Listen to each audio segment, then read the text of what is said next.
Ayan, nagigimik yung anak ko guys, sinasamahan namin. Ito yung mga tropa niya, ayan o. Ayan o. Doon yun guys, ayan o. Okay guys, samahan nyo kami ha. Gigimik yung aking anak guys, yung bunso kong anak. Siyempre, i-scordan ng pinakamamahal niyang father na gwapo na cute. Ayan guys oh.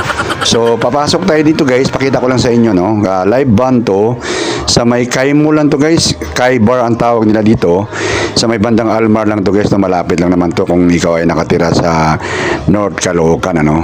Kasi tingnan mo. Pakita ko lang sa inyo guys kung paano yung kuan. Ayan yung pangalan ng bar guys ano. Kai Bar no. So ayan guys. Hindi naman mahal ang mga presyo. Tamang-tama lang. Hindi mahal, hindi mura no. Pero may live band ayan no. So ayan, kita mo, siyempre kunwari, kung din tayo dyan, enjoy tayo, no?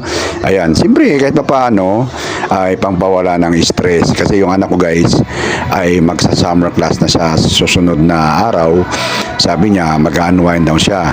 So sabi ko naman, o sige, kasama kami. Kasi may konting tagay-tagay yan, ayan, no? Diba? Yung tower na yan, ayan, tower yan, no? So, konting tagay-tagay, hindi konti yan guys, marami yan eh. Sa isis ako, hindi ako umiinom guys, tubig lang sa akin, ano? So, siyempre, lalagyan mo ng pulutan. Ang kagandahan lang kasi dyan, puro sila babae, no?